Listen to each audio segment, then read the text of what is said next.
Assalamualaikum warahmatullahi wabarakatuh. Perkenalkan, nama saya Muhammad Hindat dan NPM 251001045. Di sini saya akan video eh, bikin video tugas Opkom dengan materi komponen yang terdapat pada robot. Yang pertama itu ada soket CPU, prosesor soket.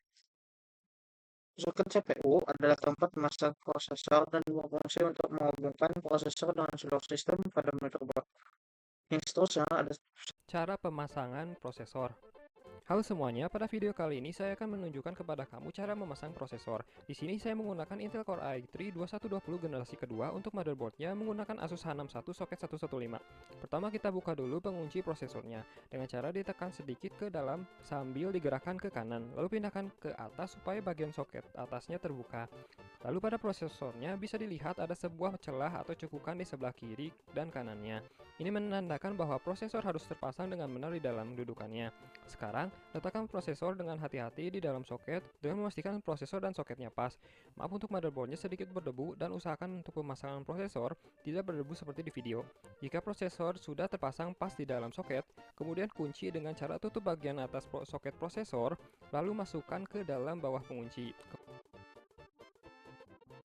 Kemudian untuk pengunci kedua, tekan dan masukkan juga ke dalam pengunci. Dan itulah chipset itu terbagi ada tiga, ada yang motherboard, ada yang software, dan ada PCH. Yang pertama itu chipset itu berperan sebagai pengatur lalu lintas data antara prosesor, RAM, RAM storage, dan perangkat lainnya. Yang pertama ada notebook itu mengatur komunikasi berkecepatan tinggi antara CPU, RAM, dan kartu grafis. Yang kedua ada shortbus yang seperti gambar yang di sini. Shortbus menangani perangkat dengan kecepatan lebih rendah seperti USB, SATA, audio, dan BIOS. Yang terakhir ada PCH. PCH itu platform controller hub. PCH adalah pengganti mousepad dan shortbus yang mengelola hampir seluruh komunikasi perangkat pada motherboard modern. Untuk selanjutnya ada slot RAM. Seperti gambar yang tertera. Penjelasannya, slot RAM adalah tempat memasang modul memori yang digunakan untuk menyimpan data sementara saat komputer berjalan. Selanjutnya ada VRM. VRM itu voltage regulator modul. VRM berfungsi mengatur dan menstabilkan tegangan listrik yang masuk ke prosesor. Seterusnya ada heatsink VRM. Seperti gambar yang tertera, heatsink VRM berfungsi membuang panas dari VRM agar kinerja tetap stabil. Seterusnya ada BIOS atau UEFI chip. Chip BIOS atau UEFI menyimpan firmware yang mengatur proses booting dan konfigurasi dasar sistem. Selanjutnya ada baterai CMOS, seperti gambar yang tertera. Baterai berfungsi menyimpan pengaturan BIOS dan waktu sistem saat komputer mati. Selanjutnya ada power connector. Yang pertama itu ada 24 pin ATX power connector. Konektor ini menyuplai daya utama dari power supply ke motherboard. Seterusnya ada 4/8 pin EPS CPU konektor, power connector. Konektor ini menyediakan daya khusus untuk prosesor agar dapat bekerja dengan optimal. Yang kedua ada slot ekspansi. Yang pertama itu ada PCI Express X16 slots untuk GPU. Slot PCI Express X16 digunakan untuk memasang kartu grafis dengan bandwidth tinggi. Yang kedua ada PCI Express X1 slot. Slot PCI Express digunakan untuk perangkat tambahan seperti shortcut, LAN card, atau USB card. Yang terakhir ada PCI slot komponen lama. PCI slot komponen lama digunakan untuk perangkat ekspansi generasi lama yang kini sudah jarang digunakan. Selanjutnya yang ketiga ada VOD, storage, atau penyimpanan. Yang pertama, ada SATA VOD SATA 3.0.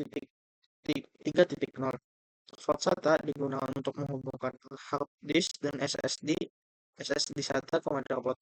Yang kedua itu ada M.2 slot NVMe atau SATA. Slot M2 digunakan untuk SSD berkecepatan tinggi dengan ukuran yang ringkas. Yang ketiga ada U.2 VOD jarang untuk enterprise SSD.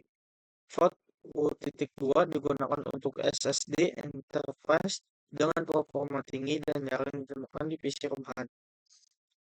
Yang keempat ada VOD dan header internal. Yang pertama itu ada front panel header seperti power SW, reset SW, LED, dan lain-lain. Front panel header menghubungkan tombol power, reset, dan lampu indikator casing ke motherboard. Yang kedua itu ada USB header yang seperti tertera. USB 2.0 header digunakan untuk port USB depan dengan kecepatan standar. Selanjutnya ada USB 3.0 atau 3.1 Gen 1 header. Ini menyediakan port USB depan dengan kecepatan transfer lebih tinggi. Selanjutnya ada USB 3.2 Gen 2 header mendukung transfer data sangat cepat termasuk USB Type-C tipe C.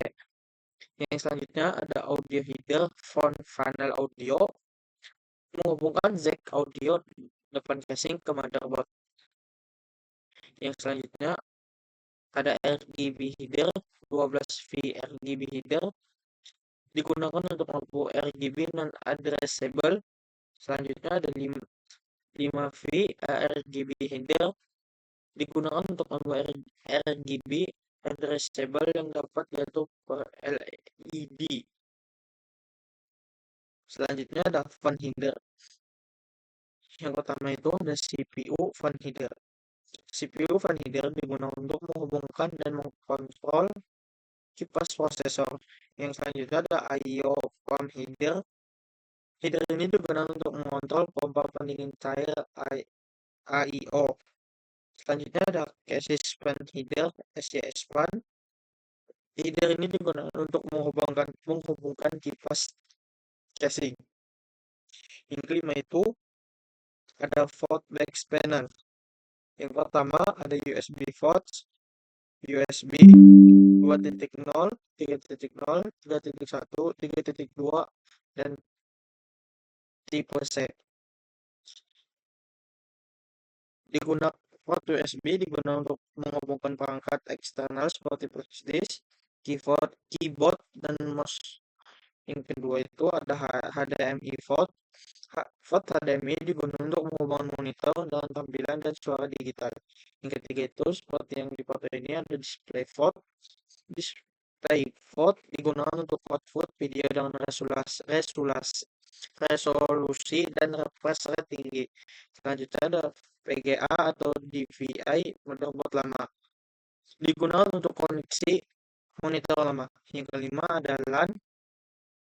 VOD LAN digunakan untuk menghubungkan komputer ke jaringan internet melalui kabel. Selanjutnya ada audio jack. Audio jack digunakan untuk menghubungkan speaker, headset, dan mikrofon.